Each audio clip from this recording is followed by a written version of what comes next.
Hi అండి, అందరికీ నమస్కారం. Welcome to Sujith updates.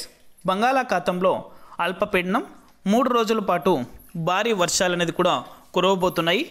రాబోయే 72 గంటల్లో భారీ నుంచి అతి భారీ వర్షాలు అనేది కూడా ఏపీ అండ్ తెలంగాణ రాష్ట్ర వ్యాప్తంగా వర్షం అనేది కూడా నమోదు కాబోతుంది.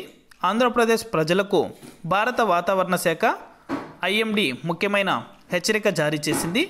వాయువ్య బంగాళాఖాతంలో ఒడిశా మరియు పశ్చిమ బెంగాల్ తీరాలకు ఆనుకుని ఒక అల్పపీడనం ఏర్పడే అవకాశాలున్నాయని విపత్తుల నిర్వహణ సంస్థ తెలిపింది. ఇక పూర్తి వివరాలు కూడా ఈ వీడియోలో మనం తెలుసుకుందాం. వీడియోని ఎక్కడ స్కిప్ చేయకుండా చివరి దాకా చూసి మన ఛానల్ని సబ్స్క్రైబ్ చేసుకొని వాళ్ళు సబ్స్క్రైబ్ చేసుకొని సపోర్ట్ చేయండి. మీ ఫ్రెండ్స్ అండ్ ఫ్యామిలీకి కూడా షేర్ చేసేయండి. వారు కూడా మరింత ఇన్ఫర్మేషన్ అయితే తెలుసుకోగలుగుతారు. ఈ అల్పపీడన ప్రభావంతో రాబోయే 3 రోజుల పాటు ఆంధ్రప్రదేశ్ వ్యాప్తంగా విస్తారంగా వర్షాలు కురిసే అవకాశం ఉంది. ముఖ్యంగా ఉత్తరాంధ్ర జిల్లాల్లో మోస్తారు నుంచి భారీ వర్షాలు పడే అవకాశం ఉందని అధికారులు వెల్లడించారు. మిగిలిన జిల్లాల్లో కూడా తేలికపాటి నుంచి మోస్తారు వర్షాలు కురిసే అవకాశం అయితే ఉంది. ఇది కేవలం ఒక వాతావరణ మార్పు మాత్రమే కాదు, ప్రజల జీవనంపై ప్రభావం చూపే ఒక ముఖ్యమైన పరిణామం.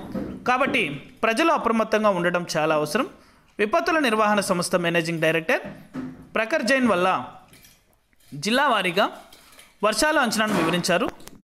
ఈ అంచనాల ప్రకారం ప్రజలు ముందుగానే జాగ్రత్తలు తీసుకోవచ్చు.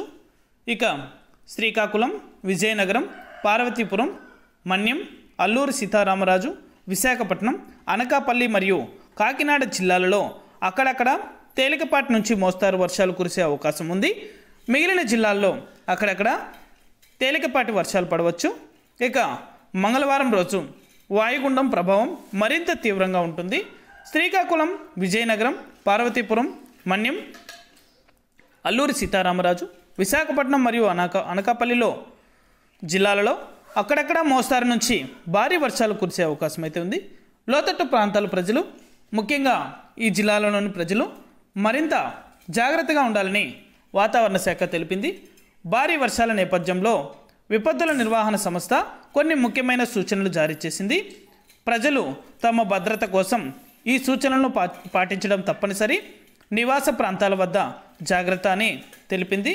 వర్షాలు కురిసేటప్పుడు చెట్లు కింద, శిథిలాల వ్యవస్థల్లో ఉన్న భవనాల వద్ద మరియు హోర్డింగ్స్ వద్ద ఉండటం చాలా ప్రమాదకరం. బలమైన ఈదురుగాలుల వల్ల ఇవి పడిపోయే అవకాశం అయితే ఉంది. లోతట్టు ప్రాంతాల ప్రజలు అప్రమత్తం కావాలి. ఎందుకంటే లోతట్టు ప్రాంతాల్లో నివసించే ప్రజలు తగిన జాగ్రత్తలు తీసుకోవాలి. నీరు నిల్వ అయ్యే అవకాశం ఉన్నందున సురక్షిత ప్రాంతాలకు వెళ్ళడానికి సిద్ధంగా ఉండాలి. వాగులు, కాలువలు దాటవద్దు. ఎందుకంటే భారీ వర్షాల వల్ల వాగులు, కాలువలు పొంగి పొర్లే అవకాశం ఉంది. అటువంటి పరిస్థితుల్లో వాటిని దాటే ప్రయత్నం ఎట్టి పరిస్థితుల్లోనూ చేయరాదు. వరద ప్రభావం ఎంత తక్కువగా ఉన్నా లోపల ఉన్న గతి శక్తి చాలా ప్రమాదకరంగా ఉంటుంది. మత్స్యకారులకు కూడా హెచ్చరిక అయితే చేశారు. ఉత్తరాంధ్ర తీరం వెంబడి ఈదురుగాలులు వీచే అవకాశం ఉంది.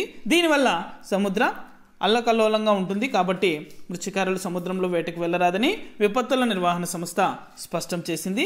ఈ వాతావరణ మార్పులతోనే కొన్ని ఇబ్బందులు ఉన్నప్పటికీ ఖరీఫ్ సీజన్ చివరి దశలో ఉన్న ప్రస్తుత సమయంలో ఈ వర్షాలు రైతులకు కొంతవరకు ఉపయోగపడే అవకాశం ఉంది.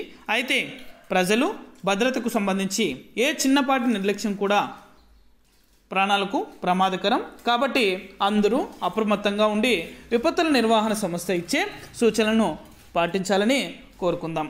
ఇది అప్డేట్. వీడియో నచ్చితే ప్రతి ఒక్కరు లైక్ చేయండి. మీ ఫ్రెండ్స్ అండ్ ఫ్యామిలీకి, మీకు తెలిసిన రైతులకు, విద్యార్థులకు, మహిళలకు మన వీడియోని అయితే షేర్ చేసేయండి.